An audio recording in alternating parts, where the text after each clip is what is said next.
"I'm leaving," I exclaimed. "Fine, and don't come back," my wife answered. Usually I'd say, "Go to hell," when I walked out the door, but today I didn't want my last words to her to be so uncivilized. We have exchanged similar words many times throughout our 14 years of marriage. But I always came back, but not at this time. In a few days, she will understand what I meant this time. Over the past 6 to 7 months, Jenna, my wife, has become more and more verbally abusive. I didn't understand what was happening. Her snide remarks were, to put it mildly, caustic. I started avoiding her as much as possible so as not to make the situation worse. Every day, I lingered longer and longer in the car. Sometimes I even returned home after Jenna and Carrie, our 13-year-old daughter, had already eaten dinner. I had to look after myself. Sometimes there were leftovers. Lately, however, I think they've ended up in the bin before I get home. My name is Kurt Kaminsky. Technically, my name is David Kurt Kaminsky, but my father's name is David too, so they started calling me Kurt from the beginning to avoid confusion. No, I'm not a junior. My father's name is David John Kaminsky. Why he didn't make me junior, I can't imagine. I would be happy to be called Junior or even DJ. But no, I would be called either Kurt or nothing.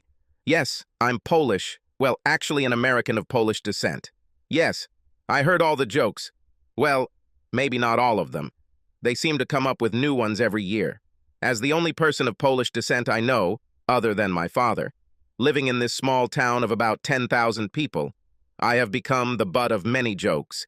Technically, I'm only half Polish. The other half, on my mom's side, is German, French, Irish, and English.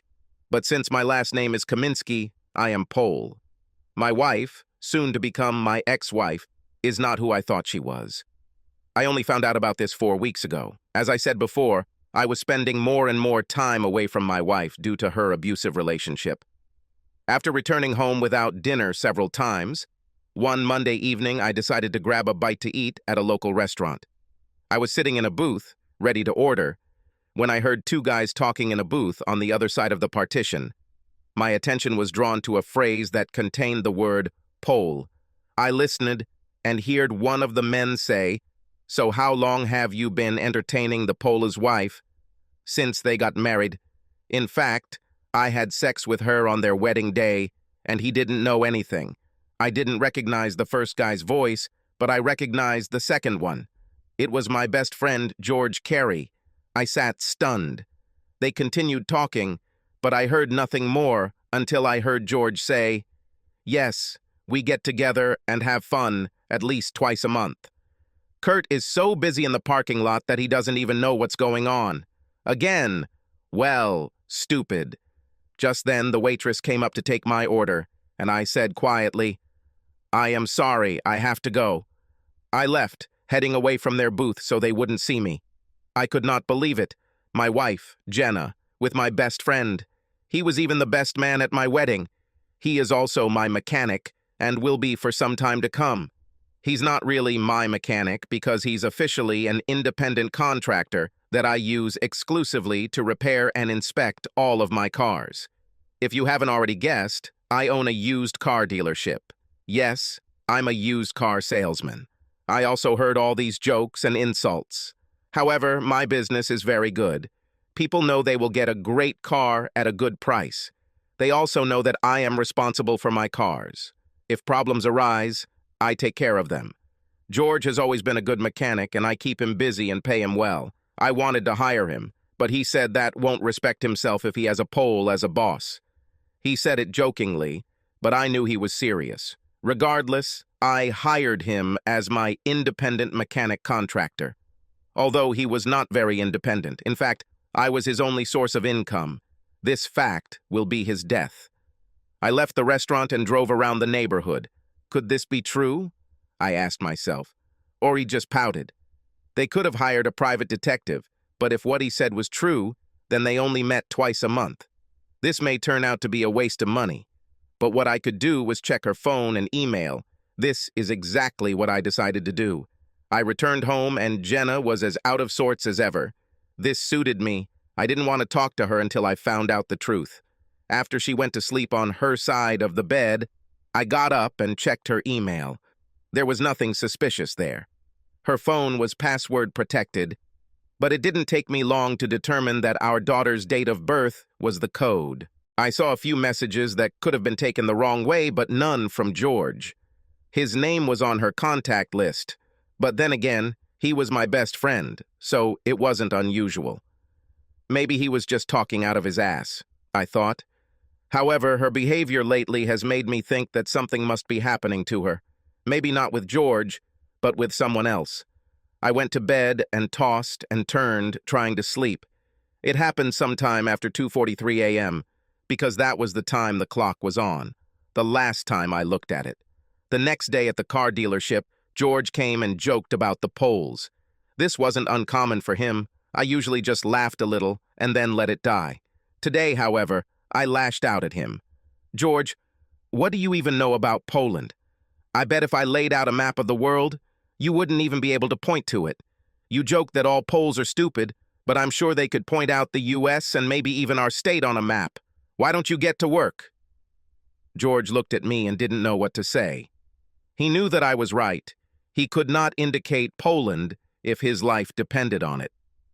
George was never one of the book smarts. He was good-looking, he had street smarts. He knew a lot about engines, but he had never been a college student. I think that's why he hung out with me in high school. I helped him with his homework so that he could at least finish school. Now I've started to rethink my choice of friends. He made me think about choosing a wife. I went into my office, closed the door, and began to think about how I could get evidence of what might be happening. I couldn't stand up to both of them. They would just deny it. I needed proof. I called a private investigator in Santa Fe and told him my concerns. He said, "Given that this only happens twice a month, it would be too expensive to monitor them. You could install a beacon on your wife's phone. At least you'll know where her phone is whenever you check it. You can also install cameras in your home. But unless you buy really good cameras, and by good I mean expensive ones, they will most likely be found. Even with expensive cameras, if your wife is aware of her surroundings, she will probably notice something different. I think if I were you, I'd put a tracker on her phone and hope to catch them at a motel or something." I received his recommendation for a tracking program and told him I would send him a check for all his help. "I didn't do anything. You don't owe me anything," he said. "All the information I gave you could have been obtained on the internet." "Well, I asked you for an examination, and you provided me with good information, so expect a check in the mail. If you're ever in Silver City, stop by Kaminsky's parking lot and say hi. I don't usually go to this part of the state, but if I do, I'll look for you," he said, and I knew he was serious. Part of the reason I was successful in selling cars was because I made people feel valued. I learned early on that people need to feel that who they are and what they do matters. I looked at tracking software and decided I could at least do this. Then he looked at the camera and felt that he was right. He saved me money, time, and the hassle of purchasing cameras, which I had no doubt Jenna would notice. That night, after everyone had gone to bed, I got up and downloaded the tracking app on her phone and synced it with my phone. It will work in the background, without her knowledge. That night, I slept more peacefully. The next day at work, I checked the app periodically. She worked part-time in the university bookstore. She only worked 15 to 20 hours a week. She called the money she received mad money and spent it on whatever she wanted, usually going to the salon. Later I checked and she was at the grocery store. Later still, she was home.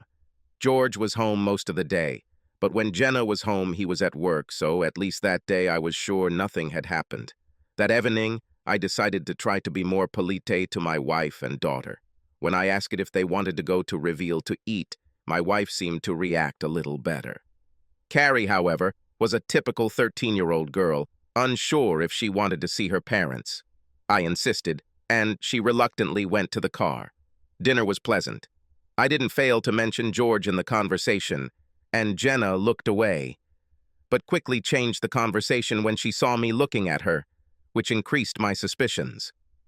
I would like to know if what George said is true. I needed to figure this out somehow. That evening, I didn't check her phone.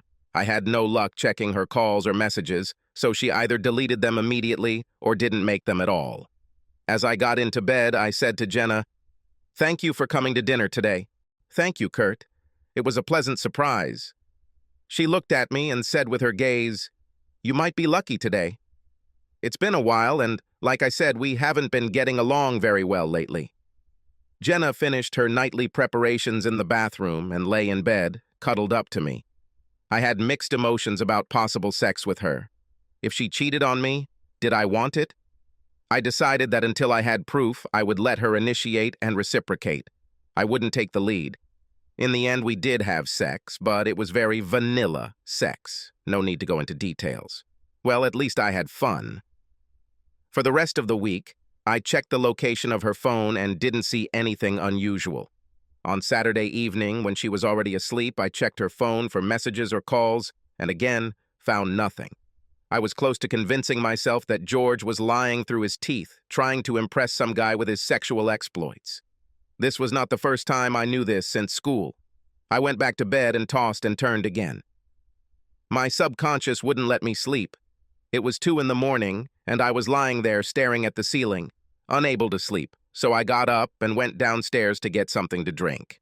I hope this helps me sleep. I sat with a glass of Jack Daniels and a Coke in one hand and her phone in the other. Then I decided to check her phone again. I entered the password, my daughter's date of birth, and opened the phone to her homepage. And then it hit me like an electric shock. Our daughter's date of birth was the key. The pregnancy was difficult. In fact, we thought we were going to lose her several times during the pregnancy. Something about her RH didn't match my wife's rye.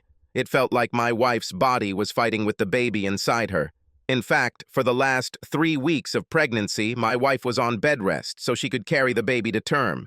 She really carried her to term, and exactly 9 months after our wedding, Carrie was born. We were so happy. She was healthy, but she was a difficult child. She cried constantly, didn't get enough sleep, didn't want to put her hands on Jenna's chest and whatever. It was difficult with her. My wife, in Carrie's 2nd year, told me in no uncertain terms that we weren't having another baby. It depressed me, but honestly, the baby sucked all the joy out of our lives. I mentioned that she was born 9 months later. These children are called wedding night babies because they are conceived that night or during the honeymoon. A light went on in my head. If what George said was true, then there was a strong possibility that Jenna was already pregnant before our wedding night. Jenna took the pills. No, we didn't wait until we were married to have sex. In fact, it was the majority of our time together. The doctor, when asked how Jenna got pregnant, said that the stress of the wedding probably affected her hormones and made the pills ineffective. Well, if the pills weren't effective that night, they weren't effective that day. Now I know what to do. There was a 50% chance that I was not the father. You know the expression, the early bird gets the worm. Now, George might have been an early bird. However, I think that in his case, the expression should look like this. The early worm gets the birdie. I got up from the couch and went to the bathroom. There, he found some cotton swabs and went to Carrie's room. Now she was fast asleep. She finally switched to a good sleep schedule when she turned 4 years old. Up to this point, she had had a hard time. She lay there, snoring, with her mouth open. It was easy for me to take a Q-tip and run it along the inside of her cheek. She didn't even wake up. After placing this in a plastic Ziploc bag, I repeated the process for myself. If it turned out that Carrie was my biological daughter, it would still leave me with questions regarding Jenna's fidelity. If Carrie wasn't genetically mine, well, I'll think about it later. Sunday was housework day, and we each had our own responsibilities. I took my time with them to limit my exposure to Jenna or Carrie. I had a hard time containing my emotions, so I didn't want to give anything away. I was eager to find out the results of my suspicions, but at the same time, I doubted. This thought haunted me all day. Jenna asked me, "Is something bothering you, Kurt?" I needed to come up with something quickly, so I replied, "I want to buy a large number of cars at the next auction to fill my lot. This means money will be tight until I can make a few sales to make up for it." "Well, don't overexert us," she said. She always said we when talking about the business, which I guess was good because she felt it was ours. But in fact, when I opened the car park, I registered a company to limit my liability. We live in a religious society, and I didn't want anything I did in business to negatively impact my personal life. I think I'm going to pay off the credit cards and cancel all but one so our credit looks a lot better, I told her. This was a ploy to explain my plans to prevent any possibility that she might screw me over financially if and when she found out about my plans. Whatever you think needs to be done, she said dispassionately. This idea came to me in the blink of an eye. It's amazing how your mind can work if you let it. This would limit the possible consequences if what I expected turned out to be true. So, early Monday morning, I took my samples to Western New Mexico University and talked to someone in the science department. They referred me to the head of the department. He told me that they had a core program in cellular and molecular biology, and that they would be happy to do it. I gave him some of my business cards and told him that he or anyone who worked on the samples would get 10% off the purchase. He seemed to appreciate it. I was thinking about replacing my Camry with a newer car. I may have to stop by and take a look at your selection. If you don't see anything you like, just let me know and I'll work with you to find something you like, I told him. Thank you. I'll do that, he replied. I know I smiled when I left the university, but it was a concerned smile. The results could have been the end of my marriage. When I told Jenna about buying new cars to fill my lot, it was only to hide my worried expression. Now, I thought, this isn't a bad idea. I called Paul, my accountant, loan officer, and part-time salesperson, into my office and told him about my idea. We will succeed, he said. Paul, there's something else I'd like to do. I would like to pay off the mortgage on my house. Can we agree on a lump sum payment so I can do this? Let me take a look at the financials and get back to you after lunch. As he left my office, I thought about calling my lawyer and asking for a referral to a family lawyer. Then I thought, you may be in a hurry, let's see what the results are first. After all, I have yet to find any evidence that my wife was having an affair. After lunch, Paul showed me the spreadsheet and we discussed next steps for both of my plans. The next 2 days were some of the longest. I was on the verge of death while waiting for the DNA test results. Late on Wednesday evening, the head of the department called me. He was coming to us with the results and to look at the car. When he arrived, I directed him straight to my office. He looked at me, and the look on his face told me what the results were. Then he spoke and confirmed it. The two samples collected are not related to each other. I nodded my head, and he could tell that although I had expected it, I was devastated by the news. He gave me a minute to think it over and handed me a manila envelope with the results. When I looked up at him, my expression changed. So, what car were you thinking about? Well, I know this sounds cliche, but I just turned 50 and I'm looking for a sports car. I was thinking about the Mazda Miata. I told him that I did not have such a car, but that I was going to the auction the next day and would try to find one that was in good mechanical and cosmetic condition. I'll call him this afternoon and let him know what I found. When he left, I told Anna that I'll leave early, but if you need me, I'll only be a phone call away. I knew she wouldn't call. She rarely needed me. She could handle almost anything that needed to be done. I drove around the city, just watching. Strange, but for me everything looked different. Then I called my lawyer. He was saddened by the news, but referred me to another lawyer who he knew would do the right thing. After calling, I made an appointment for late evening the next day. I had a snack at a restaurant and thought while I was eating, have I really wasted the last 15 years of my life? I couldn't even say that I even had a child from this marriage. Of course, I still considered her, to some extent, my child, but biologically, she was not. What should I do next? I knew I couldn't act like I didn't know anything. Of course, I wasn't ignorant before, but now that I knew, there was no turning back. One thing I knew for sure, George would pay. I didn't care that he had been my best friend for years. With friends like him, I could use more enemies. Jenna will pay too. I wonder if she knew Carrie wasn't mine. Even if not, she hid this secret from me. The secret of her sex on her wedding day with my best man, my best friend. Now I had no reason not to believe what I had overheard. She had fun with him, at least twice a month. I started to feel angry, and before I got out of control, I needed to be alone, away from everyone. I should have called Jenna and told her I wouldn't be home that evening. I couldn't go home. I would most likely do something that would land me in jail. She answered the call. "Hello, Kurt. Hey, I'm going to spend the night in Albuquerque so I can be ready for the auction at 8 ow, I said emotionlessly. Oh, fine. Bon voyage. I don't usually go to Albuquerque for auctions, so this was unusual. I wondered if she would take advantage of the fact that I would be gone all night. She would have to blame Carrie on my parents, and it would be difficult to explain. However, I will periodically look at her phone tracker throughout the evening to see if she has decided to go somewhere else. I followed the roads to Albuquerque. I wanted to buy at least 20 cars, including a Mazda Miata. I would arrange to have them picked up and sent to my lot after the auction is over. Now, the question in my head was who to entrust their mechanical inspection to.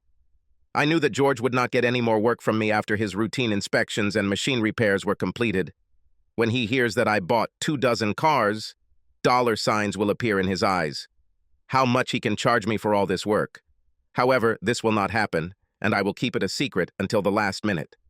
I needed to talk to one of the local auction dealers to see who would be good enough and reliable enough to inspect them before shipping them to our small town. I got to Albuquerque around 9 a.m. and checked into a Best Western hotel. Even though I was the owner, I could not allow the money for an expensive hotel to be debited from the company's accounts. The room was comfortable, as was the bed. That's all I needed. I am a simple person with simple needs. When I entered the room, I immediately checked Jenna's phone tracker. I discovered that she was still at home, or at least her phone was at home. That night, sleep was difficult. I kept going over in my mind why she did what she did. How could she justify having sex with him on our wedding day, let alone twice a month for who knows how many years? I began to reconsider our marriage. He was never perfect, but I thought we loved each other, exclusively. Now I know that this was a mistake on my part from the very beginning. In the first few years after the wedding, things were not easy. Of course, we weren't expecting a baby right away. We originally planned to wait 3 to 4 years and then start a family. 3 children is what we agreed on before the wedding. However, the fight with Carrie ruined these plans. When I found out that these plans were ruined by my best friend, all the struggle began to seem in vain. 14 years of wasted effort. There had been good times, of course, but even those were now overshadowed by this news. If Jenna hadn't had sex with George, maybe she would have gotten pregnant with me, and maybe she wouldn't have had such a bad pregnancy and difficult child that made her not want anymore. George ruined my life when he seduced my future wife on my wedding day. Now he entertains her at least twice a month, and I'm sure that all the time he laughs at the ignorant Pole. He must pay, I thought to myself, lying down and trying to sleep. I was furious again. I needed to calm down, otherwise I wouldn't be able to sleep. I turned on the TV to some mindless comedy show. Laughter helped me calm down, and by 11 o'clock I was ready to fall asleep, looking forward to a long day. The auction went well. I got some great cars at great prices and got to know some dealers in the Albuquerque area. I didn't see any Miatas at auction, so I started asking other dealers. 2 of them had one each, one red, the other black. I asked them if they would be willing to make a deal once I found out what color my client preferred. Of course, each of them said. Just let me know what cars are on your lot, and we'll get it done. I should have come to this auction more often. Communication with other businessmen engaged in the same type of business inspired me to expand my business. Besides, it distracted me from my problems.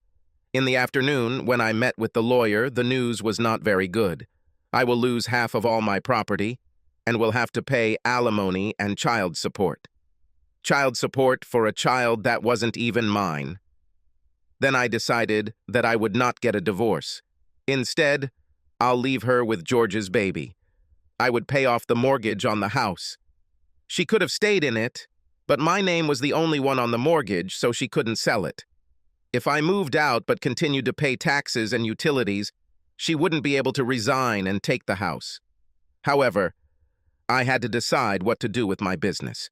It was registered as a corporation, but somehow I knew that if I didn't do something to protect it, I could lose it. I needed to talk to my business lawyer about this. When I walked through the door of my house, I was exhausted from a long day, so I said to Jenna, "I'm tired. I'm going to take a shower and go straight to bed," and went to the bedroom. "Do you want to have dinner?" she called me. "No, I had a late lunch," I answered. At least she thought to ask. The shower was wonderful. It felt like my problems almost melted away. I had problems, but I was on my way to solving them. I fell asleep a few minutes after my head hit the pillow. I had been stressed for the past week, and now that I had started making a plan of action, my mind could rest. Waking up early and feeling refreshed, I headed to the office before Jenna and Carrie even woke up. I had things to do and even more plans. When my staff started arriving, they found me knee-deep in spreadsheets, financial reports, and sales forecasts. I told Paul that I had purchased 23 cars and that within a week we would close the deal on the car at the dealer in Albuquerque. I told Anna not to assign any more work to George, but to keep it a secret. She looked at me with a puzzled expression.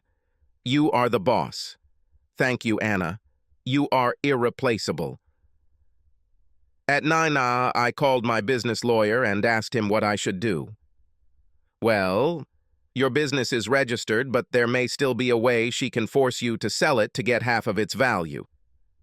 Have you thought about selling it beforehand?" "No. Do I need it? This will keep the business out of her hands," he said.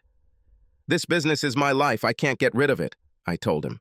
"Okay, let me think a little and study the situation. I'll call you at the end of the week." This news was devastating. I have worked hard to build my business into what it is today. This is my child, unlike Carrie, I thought to myself. Now I was filled with rage again. Part of being a good business person is the ability to compartmentalize and multitask. I needed to put my personal problems aside and get back to business. First on my list was to call Doug, the department chair, who determined that what George said was true.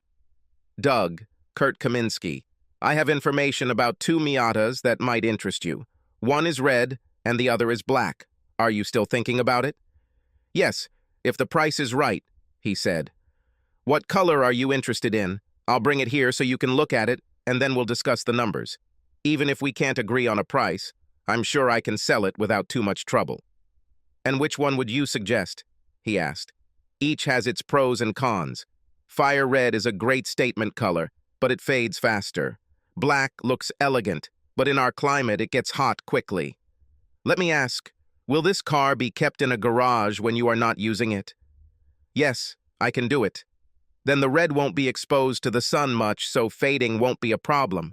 I'd go with this unless you think black is more your style." "Red sounds great. How soon can I see her? Is Monday or Tuesday suitable for you?" "Of course. Call me when you receive it." "Fine." I hung up and called the dealer who had the red one to arrange a trade. He became interested in the BMW on my property. It had been there for 3 months. He would have had a better chance of selling it in a big city. By this time, George arrived. He had several cars that still needed to be repaired. Being an independent contractor, he could come and go as he pleased. And as long as the job was done, at the time I needed the car. I was fine with it. He overheard several salesmen talking about 23 cars that would soon appear in our warehouse. He looked into my office. "Hey, Kurt, when are these cars coming from the auction? I want to make sure I have a schedule to do this for you. The auction house will arrange for their delivery here." "It will be sometime at the end of next week or early next week," I told him. It was difficult for me to talk to him calmly, to this damn traitor. "Okay, I'll contact Anna and ask her to put me on the schedule," he said. I just chuckled to myself as he left. That weekend, I tried to keep my distance from Jenna. I worked in the yard and ran a lot of errands. Didn't even check her phone tracker. For me, it no longer mattered. I felt only contempt for her. The fact that I was raising someone else's child was unforgivable. On Monday, I was at the car show again. I called the dealer in Albuquerque and told him I would drive the Beamer over and pick up the Miata. He replied, "Great, we'll have a late lunch when you arrive." It was a good day for a trip, so I told Anna that I would be gone all day. "Hold the line," I told her. "Okay, boss," she replied. She truly was irreplaceable. I need to give her a raise, I told myself. The trip was pleasant, as was the lunch. The other owner made me feel welcome, and I felt like I had a new friend.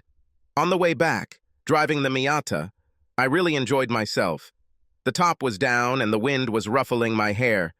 I decided that I would call another dealer and get a black car. I needed to live a little, and I won't be needing more than a two-seater anytime soon. I pulled into our driveway in a red sports car. Jenna looked out the window and must have said something to Carrie because they both came out to watch. "Honey, why do you need this car? You know we need something with a back seat for Carrie," she said condescendingly. "I just picked her up from Albuquerque for a client." "Thought you might want to ride it," I replied. "No, honey, I don't like small cars," Jenna said with slight contempt.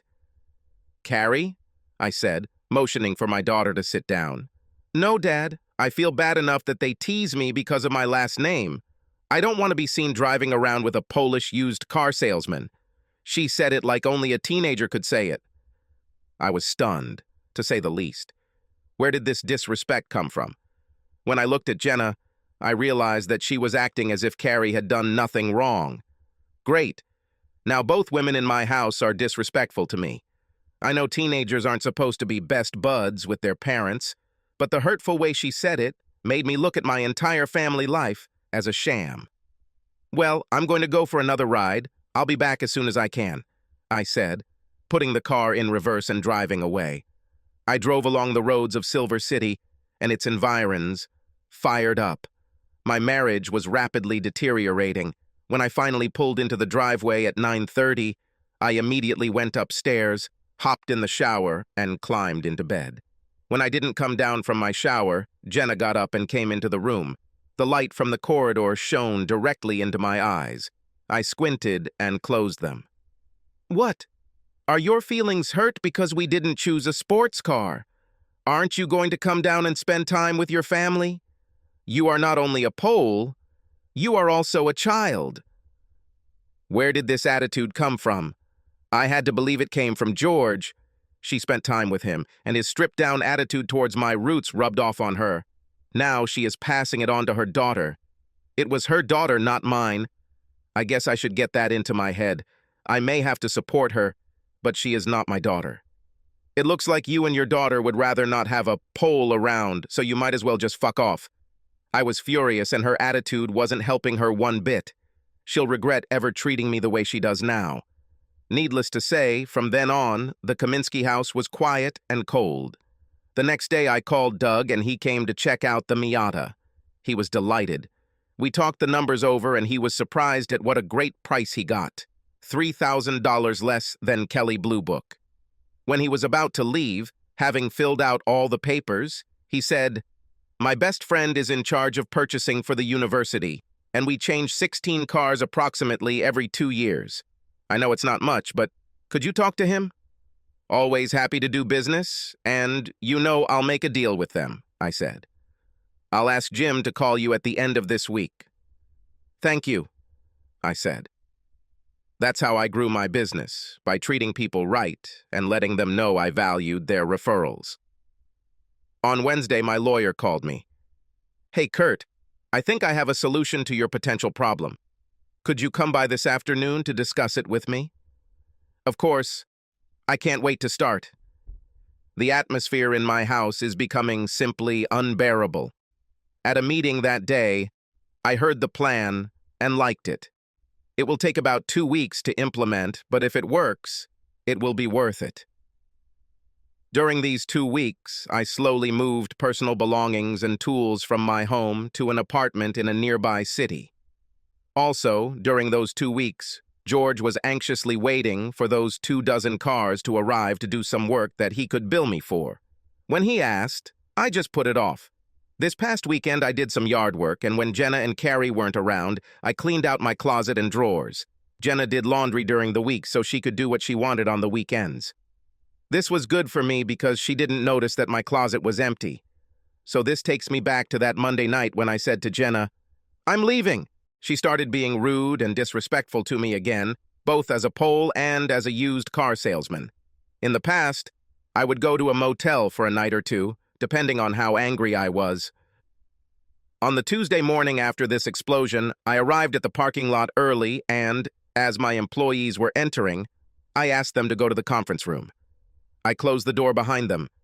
I had weekly meetings, so this was nothing unusual. I started the meeting. Good morning. As you all know, the cars that I bought a couple of weeks ago arrived yesterday afternoon. All of them have already been checked and prepared, so they are ready for sale right now. We no longer use George to do any work here. If he asks you, tell him we decided to go in a different direction and leave it at that. You've all been amazing. You're like family, so it's hard for me to come to terms with what's next. I paused and wiped a tear from my eye.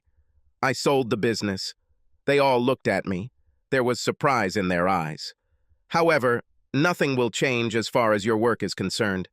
Well, besides Anna, you will perform some of my duties and, of course, will receive a corresponding increase. All of them, even in their surprised state, began to congratulate Anna. They all respected her and knew she deserved it. Anna, after the meeting, please come and talk to me. We will discuss some things. I will still be involved in the company, but only on an advisory basis and may sell occasionally. I don't want to take away your sales. They were all glad that I would still be around, at least sometimes. The meeting ended, and as we walked out the door, George was standing there. Hey, why wasn't I included in the meeting? He had been present at most of the previous meetings. Because it was a staff meeting, and you're not an employee, I said. He stuttered a little and then said, I see that the cars have finally arrived, so I'll get to work on them right away. No, they have already been carefully examined and prepared for sale. You don't need to do anything with them, I said sternly. He looked at me, stunned. But I will check all your cars, Kurt. What's happening? George, I sold the business, and the new owner wants to move in a different direction. I told him, not ready to explode at him. I'll save that for another day. I left everything as is. It became clear to me that sometimes it is better to say fewer words. I can't believe you sold the business, he exclaimed. What should I do now? Of course, it was all about him. He was basically told that he was out of work. Well, I said, you can pick up your check for what you did in the last 2 weeks. It wasn't that much. Anna used his services only a few times. He was relaxing before delivering 23 cars, thinking he would be busy when they arrived. How wrong he was. I didn't feel sorry for him at all. I just wish I could tell him that it was because he was a mean asshole. When I met Anna, I asked her if she could keep our conversation a secret.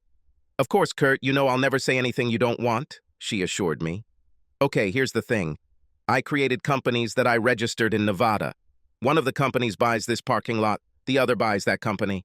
I am the sole owner of shares in both companies. At some point, I will divorce Jenna and make sure she doesn't get the business. Why? She asked. I moved out of my house. Jenna doesn't know it yet, but I'm not going back. She had an affair with George. Actually, Carrie is not my daughter. I believe she is George's daughter. I don't even know if Jenna knows about this, let alone George. They'll soon find out. I'm not going to get a divorce, but I will continue to pay utilities and taxes for our house. This way she won't be able to say that I abandoned her and take everything I have. Just in case she files for divorce due to irreconcilable differences, I don't want her to be able to take over the business. That's why I agreed that the company would be bought twice. Let them try to figure out what's going on. The proceeds from the sale will be spent by the time she gets her divorce done. Plus, I make next to nothing from consulting and a few commissions from sales. Anna, you are able to cope with daily operations. I'll be available to call if you have any questions, but let me say that I trust you and I trust your judgment. The smile came back to her face when I told her about the new owner, but when she heard about Jenna and George, she looked like she was ready to shoot someone. This was a woman whom I truly admired and respected. I continued, I have one more task for you, and then I will leave you. I need you to order a new sign and letterhead. We are changing the name of the business. This will further cement in George and Jenna's minds that the business has been sold to someone else. The new name of the business will be Helpless Car. I spelled the name, so I knew she had it right. She looked at me in bewilderment. Someday I'll tell you why I chose this name. Suffice it to say, it tells the whole story, I said. She still looked puzzled, but she trusted me enough to follow my instructions. With that, I left, saying a few words to everyone as I left. I got into my car, an Audi, and drove down the road towards Albuquerque. About 2 hours passed when I received a call. Caller ID told me it was Jenna. I didn't expect her to call before the end of the evening.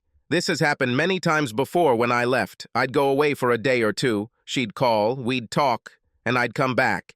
Everything changed for a while, and then we became the same again. After a while, we would have a quarrel again, and the cycle would start all over again. I decided to answer the call, waiting to hear what nonsense she would spew this time. "Hello?" I said through the speakerphone in the car. "Kurt, what's going on?" she said somewhat hesitantly. "Nothing, just going to Albuquerque." "Why are you going there?" "To pick up the car," I said without emotion. So what I heard must not be true. So George must have called her. Figuratively speaking, call your mistress to find out what is happening with her husband. "I don't know," I said. "What did you hear?" "George called me and said that you sold the business." "Why would he call you?" I asked, perplexing her. She corrected herself. "He's your best friend. He wondered if I knew what was going on." Best friend, what a joke. I was a joke to him. The stupid Pole is helpless and does not know what is happening behind his back, with his own wife. Apparently, my family was embarrassed that I was a used car salesman, so yes, I sold the business. Now, you won't have to bear that stigma anymore. "Shouldn't we have talked about this first?" she said. I'm sure she was worried about how we would live now. "This is my company. I owned it before we got married, and I can sell it whenever I want. I just hope the new owner treats my former employees well." "So, did you get a good price for it?" Again, she was worried about how this would affect her standard of living. I didn't care. I just knew I needed to change jobs. I'll start looking after I take a few weeks off to relax. "What about a mortgage?" she asked. "Oh, I used the money to pay off the house. You don't have to worry about that. Now you just need to pay utilities and taxes." "What about food? What about gas? What about insurance?" she said, almost hysterical. "Oh, I guess I'm a stupid Pole. I didn't even think about them. Do you think you could take on more hours at your job?" Now she was excited. "When are you going to come back home? This is the moment of truth." "I won't come back," I said casually. "What?" "I told you that evening that I was leaving. You told me not to come back, so I won't come back. Don't worry, I'll find a way to pay all the utilities so the power won't be turned off." "You can't do this, Kurt. You must go back." I heard the desperation in her voice. "No, I really don't want to," I said dispassionately. "Kurt, don't do this," she cried. "I did it already." "What about your daughter?" she asked, trying to tug at my heartstrings. "You mean Carrie, the girl who is ashamed of her last name and the fact that her old man is or was a used car salesman? Kurt, she's just a 13-year-old girl. You can't take this to heart." "Well, it doesn't matter anymore. I won't be back again, so none of you will be embarrassed of me." With these words, I hung up and turned off the phone. Let her think about it. I knew that now she was trying to call me back and would be angry that I wasn't answering the phone.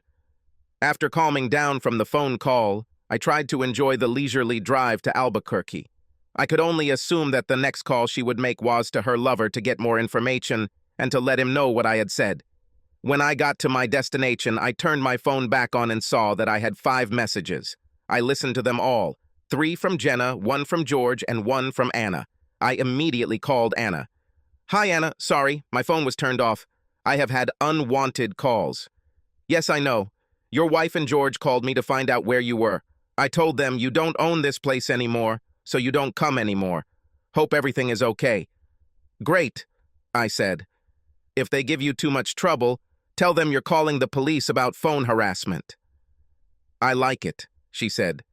Kurt, you may feel like you don't have any family or friends anymore, but trust me, you don't. We are your family and always will be. Thank you, Anna.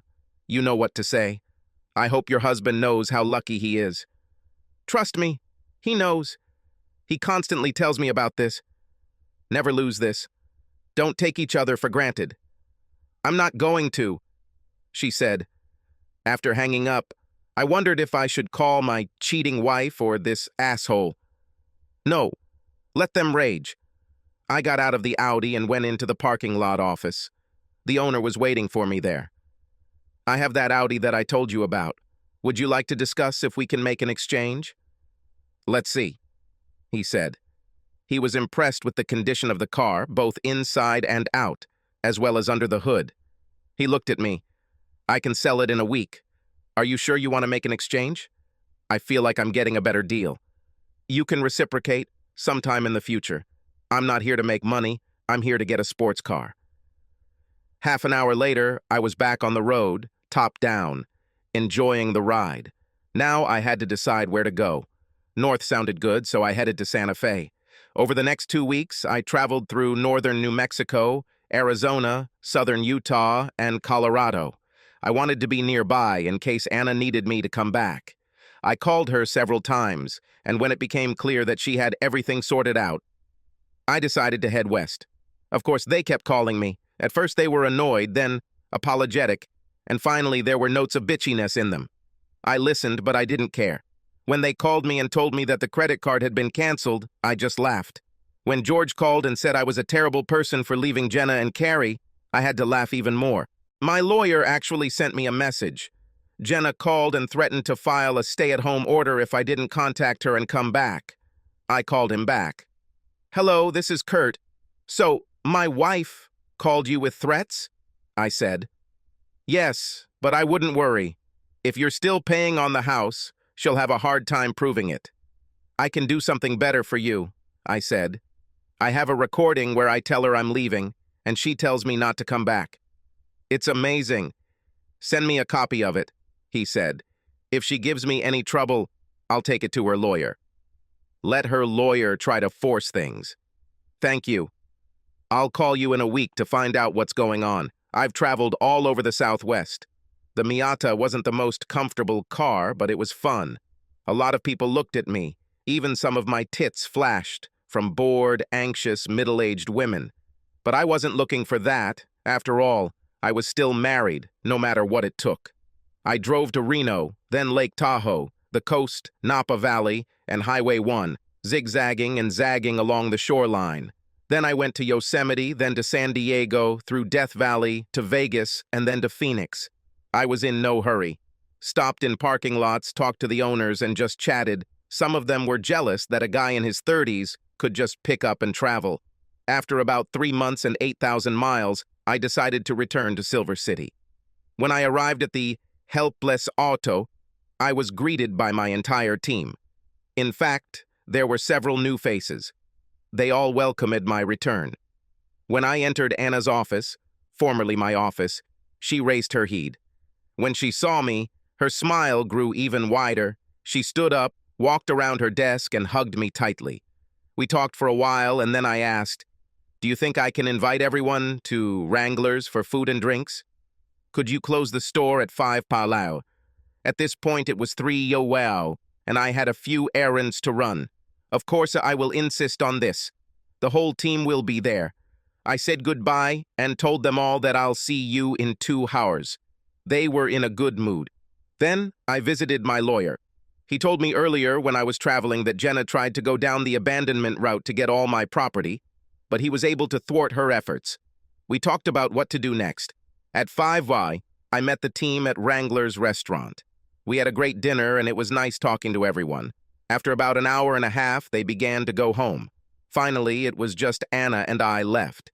She looked at me and said, "You know, Kurt, you may think that you are helpless, vulnerable, and don't understand anything, but you're wrong.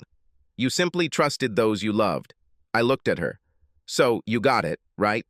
"Yes, it took me a while, but you said the new name would tell the whole story."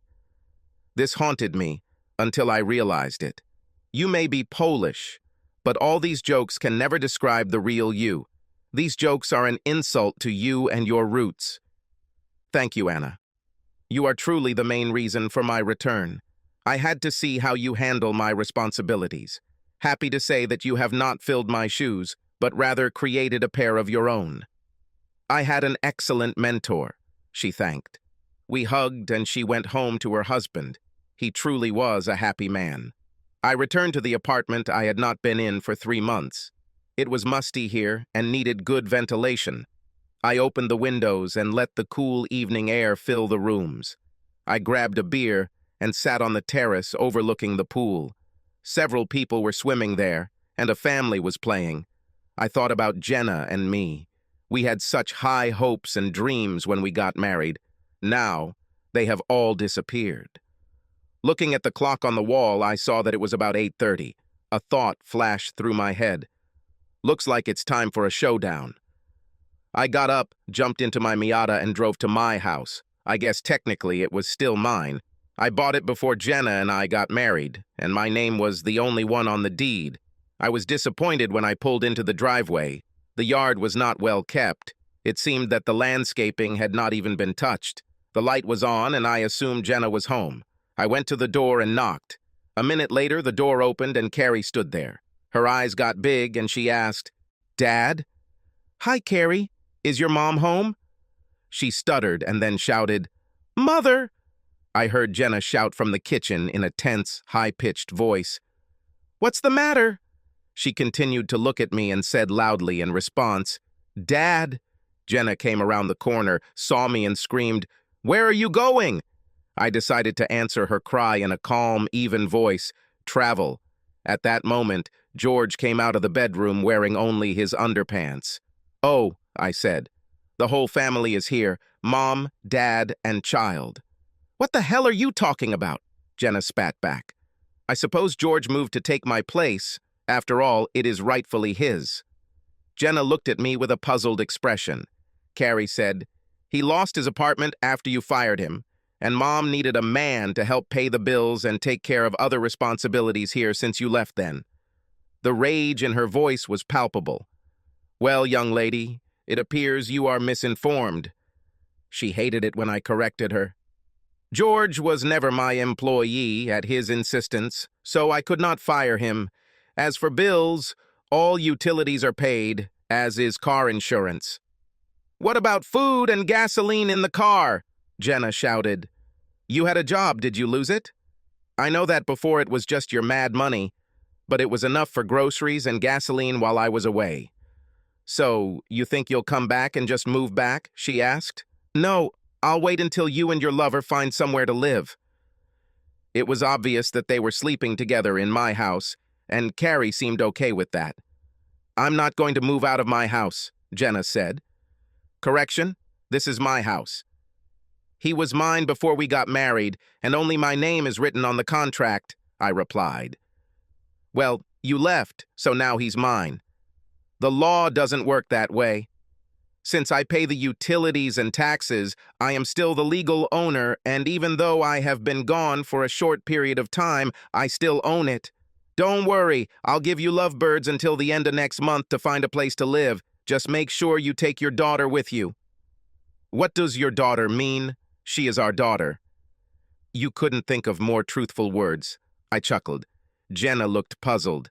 Then I said to Carrie, "Carrie, I know you hate being called Polish, so I have good news for you.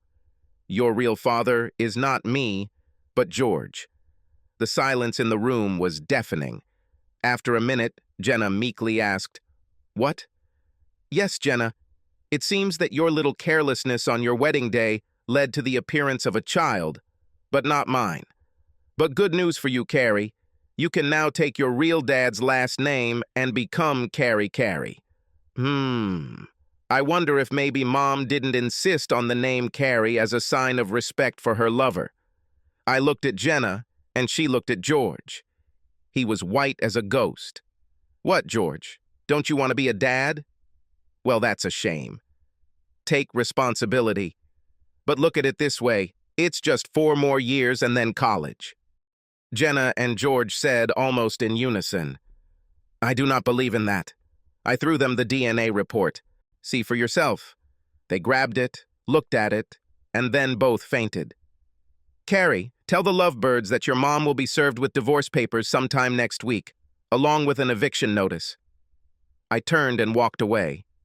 The whole time I was gone, I wondered if this affair had been going on throughout the marriage. In fact, I wondered if she was even faithful to me. We met when she came to buy a car. George was working on a car, and we both thought it would be a great date. Did she choose me or not? I truly was helpless, ignorant, vulnerable. All this time, George laughed at me behind my back and also made Polish jokes in front of my face. I returned to the apartment and drank beer.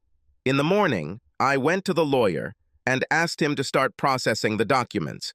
Of course, I knew that I would have to sell the house and split the proceeds, but being a barely working person, I did not have to pay alimony or child support, especially since there was already another man in my place. At least that's what I hoped. I loved Jenna and George too. The betrayal was incredible. It will take me a long time to trust anyone, be it a man or a woman. Maybe I should see a psychologist. As the divorce proceedings progressed, I returned to work at the car dealership, but as a salesman. I made it clear to all employees that I was no longer the boss and that I only needed one sale a week to pay the rent and buy groceries. In fact, I insisted on only one. When it came to court-mandated child support, I wanted to ensure that at the end of the month, I had no money other than my own meager living expenses. Jenna hired a lawyer. I don't know how she could afford it. Maybe he worked pro bono. He'll be surprised. They looked at my bank accounts and saw that I had spent the proceeds from the sale. They even looked at the sale itself, but found nothing wrong with it. They didn't dig deep enough. I heard from my fellow salespeople that while I was away, George came in almost every day for the first 2 weeks and talked to Anna about getting some work. She had no problem telling him no every time. In the end, he gave up. Now he regretted never getting his ASE certification because the only job he could find was at Valvoline Quick Oil Change with a salary of $13 per hour. I hoped Jenna went full-time or they would have a hard time making ends meet. I contacted the realtor and informed Jenna that I was putting the house on the market in anticipation of a 50-50 split of all of our assets. She had already been served with an eviction notice, so she had to move out before the house was sold and closed. One evening, there was a knock on my door. Of course, it was Jenna. Opening the door, I looked at her. "What do you need?" "Kurt, can we talk?" "I don't think this is a good idea. We're in a lawsuit against each other." "Come on, Kurt, it's just me here, no lawyers. Can't we sit down and have a civil conversation?" "Yeah, I guess, but let's go to Denny's," I said. There will be witnesses, I thought to myself. I didn't trust her enough to be alone with her. We sat down in a booth at Denny's, and after a couple minutes of pleasantries, I asked, "Why, Jenna?" She looked at me, hesitated, and answered, "I think the simple answer is that I liked both of you, and I couldn't decide." "So you were dating both of us at the same time?" She looked down at the table. "Yes, but George told me not to tell you anything because he knew it would ruin your personal and work relationship with him." "So when I asked you to marry me, why did you say yes?" "Because I loved you." "What about George?" I asked. I loved him too, but I understood that he would never be a suitable husband. When you asked me, he and I discussed it and ended our relationship. I wanted to focus on us and the preparations for our wedding. So, on our wedding day, while having sex with him, you said, "I'm marrying him, but you're still my man." She started crying. "Everything was wrong." "Then what was it, Jenna?" She hesitated and then said, "I didn't want to lose him, and he didn't want to lose me." "Well, now you have each other and your child." By the way, she did a great job with the name. I didn't even notice until I had time to think during the 3 months on the road. "I didn't know Carrie wasn't yours. I really didn't." Then she looked at me and said, "Kurt, I wanted to talk to you today to tell you that I still love you." "It's nice to hear from you, Jenna, but I don't think you know what love is. I loved you more than anything in the world, and obviously you can't say the same. I loved you, but I can honestly say that I don't love you anymore. I loved you with all my heart, but now I feel only contempt for you. When I said this, she looked up at me and realized that our relationship was over. There will never be us again. I had to ask her one more question. Have you ever stopped? She hesitated, and then apparently decided that it didn't matter, and told the truth. We never stopped. We had our lulls, but we got together, usually twice a month. I was hoping for a different answer, but I was still glad she told me the truth. One more question. What happened about a year ago that made you treat me so badly? Your attitude towards me began to change. The outward contempt was obvious. Her face turned red, then she got a little angry. George started trying to talk me into having a threesome, and not with you. I probably could have done it if you had participated, but we couldn't figure out how to do it. He kept insisting on it, and it made me resent you for something I know you would never do. I know it sounds strange, but I thought I could have my two men loving me together, and I resented you for not being the person to allow it. So you did it? I asked. No, I thought about it, but then you left and my whole world collapsed. Well, now you can do it knowing that I don't care. What you do doesn't bother me anymore. We both knew our time to talk was over, so I paid the bill and we walked to our cars. 4 months later, we stood before a judge and he declared us divorced. George was there too.